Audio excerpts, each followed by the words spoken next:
రాజమండ్రిలో మద్యం సిండికేటు చేస్తున్న అరాచకాలపై బర్లా ఒక ఉద్యమాన్ని తీసుకురావడం జరిగింది.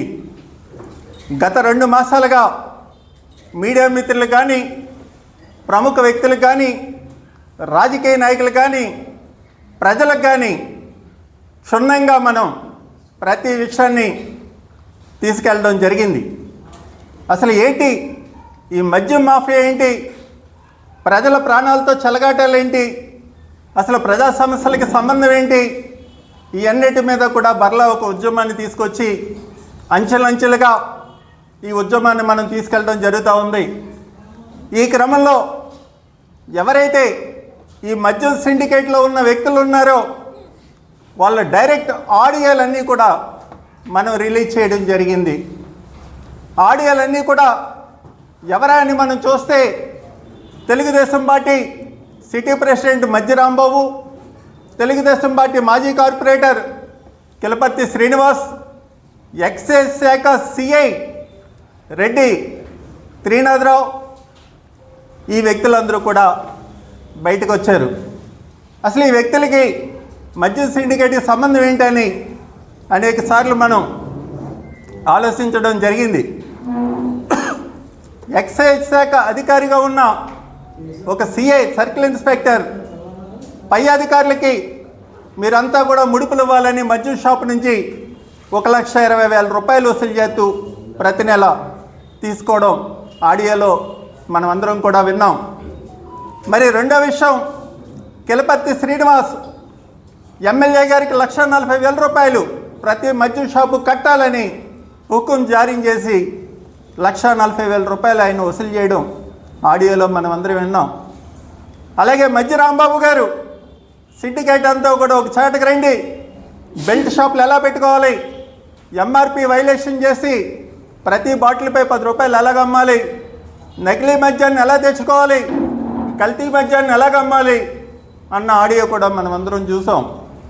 వీటిలన్నింటి మీద గత కొంతకాలంగా స్థానిక ఎమ్మెల్యే అలాగే ఈ నాయకులందరూ కూడా అది ఏఐ టెక్నాలజీ అని, దానికి మాకు ఎలాంటి సంబంధం లేదని కొట్టిపారేసి నిస్సిగ్గుగా ప్రజల్లో తిరగడం మనం అంతా చూసాం. అయితే బర్లా ఆ రోజు నుంచి చెప్తా ఉన్నాడు, మీరు బహిరంగ చర్చకు రండి, అది ఏఐయా ఒరిజినలా తేల్చేద్దామని. కానీ ఏ ఒక్కరూ కూడా ముందుకు రాలేదు. చాలా రోజులు, 2 మాసాలు బర్లా చూశాడు, వేచి చూశాడు, వీళ్ళు ఎవరైనా వస్తే ఒక బహిరంగ చర్చా వేదికలో మీడియా సమక్షంలో దీన్ని తేల్చుకుందామని. వాళ్ళు ఎప్పటికీ రాకపోయేటప్పటికీ దీనికి ఒక స్పష్టత ఇవ్వాలి, ఈ స్పష్టత మనం మీడియా సమక్షంలో ఇవ్వాలని ఈరోజు మనం పత్రికా సమావేశం పెడతాం జరిగింది. ఈరోజు చెప్తా ఉన్నాను, ఆ ఆడియోలో అవతల వ్యక్తి మధ్య రాంబాబు, యువతల వ్యక్తి నా కుమారుడు సురేంద్రబాబు, అవతల వ్యక్తి కిలపర్తి శ్రీనివాసు, యువతల వ్యక్తి బర్లబాబురావు కుమారుడు సురేంద్రబాబు, అవతల వ్యక్తి ఎక్సైజ్ సిఐ, యువతల వ్యక్తి బర్లబాబురావు కుమారుడు సురేంద్రబాబు. ఈరోజు చెప్తున్నాను, రండి మీరందరూ, అది ఏఐ టెక్నాలజీయా లేకపోతే ఒరిజినల్ ఆడియో మనం తేల్చుకుందాం.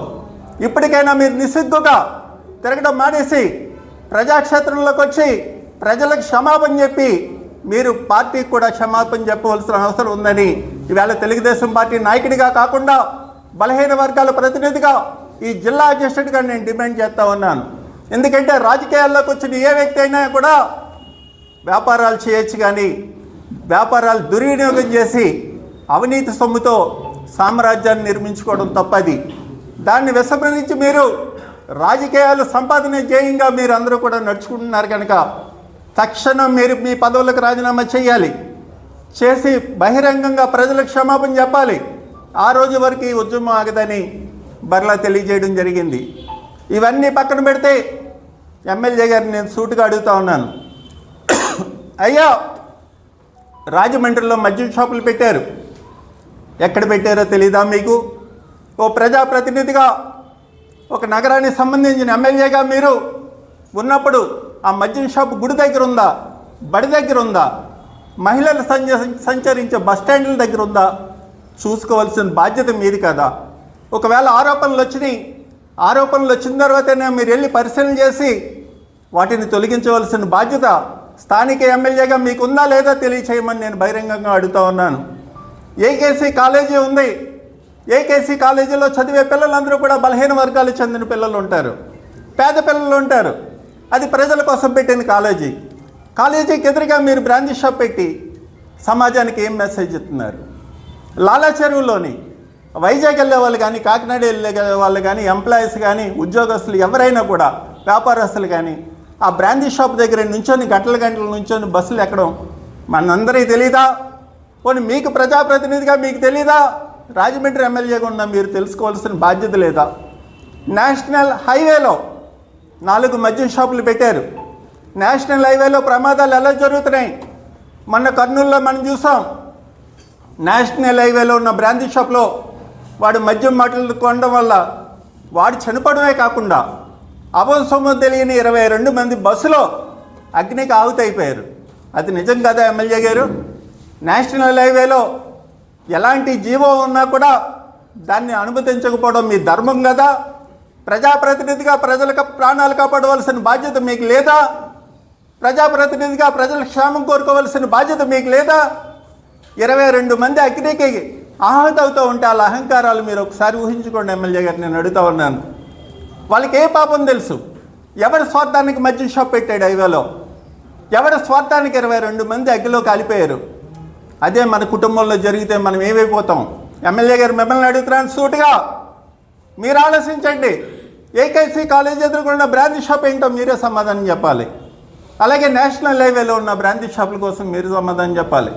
అలాగే రాజమండ్రిలో పెట్టిన ప్రతి షాపుకి, గుడికి, బడికి దగ్గరలో 100 మీటర్ల పరిధి దాటి ఉండాలని ఎక్సైజ్ నిబంధనలు ఉన్నా కూడా ప్రతి షాపు దగ్గర 5 లక్షల రూపాయలు లంచాలు తీసుకొని, మళ్ళీ చెప్తున్నాను, నిబంధనలకు విరుద్ధంగా ఉన్న ప్రతి షాపు దగ్గర 5 లక్షల రూపాయలు లంచాలు తీసుకొని నిబంధనలకు విరుద్ధంగా షాపులు పెట్టించడం నిజం కదా అని అడుగుతా ఉన్నాను.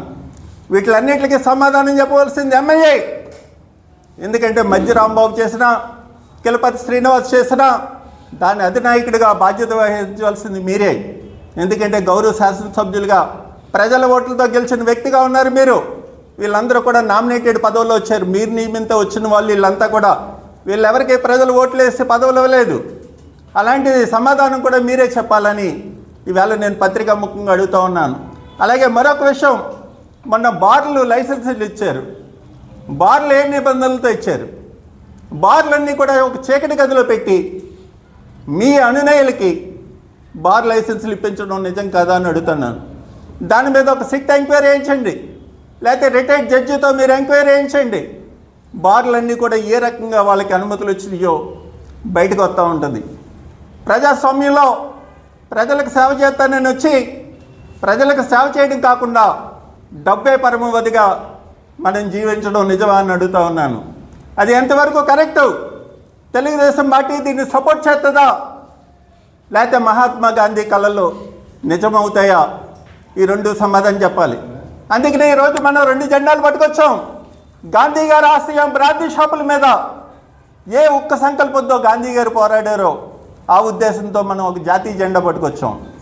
ఏ తెలుగుదేశం పార్టీ అయితే మద్యంపై ఉక్కుపాతంతో నడవాలంటుందో ఆ తెలుగుదేశం పార్టీ నాయకుడికి ఒక జెండా పట్టుకొచ్చాం. ఈ 2 జెండాలకి తెలుగుదేశం పార్టీ ఎమ్మెల్యే అభ్యర్థిగా ఆదిరెడ్డి వాసు గారు సమాధానం చెప్పాలి. నగరంలో విచ్చలవిడి మాఫియాతనం చేస్తున్న ఈ నాయకులు సమాధానం చెప్పాలని ఇవాళ పత్రిక ముఖంగా కోరుకుంటూ సెలవు తీసుకుంటున్నాను. ఒక ఆశయాన్ని మనం సాధించాలి అంటే పాకిస్తాన్లో మనకి వ్యతిరేకంగా కార్యకలాపాలు జరుగుతున్నాయంటే పాకిస్తాన్ వెళ్తేనే మనకి విషయాలన్నీ తెలుస్తాయి. మనం ఆంధ్రాలోనో ఇండియాలోనో కూర్చుంటే అక్కడ జరుగుతున్నాయో తెలియదు. నా కుమారుడు అమెరికాలో ఎంఎస్ చేసి చిన్నతనం నుంచి 98%తో టాపర్గా ఉన్న వ్యక్తిని ఈవేళ నా ఆశయం కోసం నా కొడుకుని బ్రాంచ్ షాప్లోకి పంపాను. ఎందుకు పంపానంటే దశాబ్ద కాలంగా మద్యం మీద అనేక ఉద్యమాలు చేసిన బర్ల అసలు ఈ మద్యంలో ఎవడు ఉంటున్నాడు? దోపిడీదారుడు ఎవడు?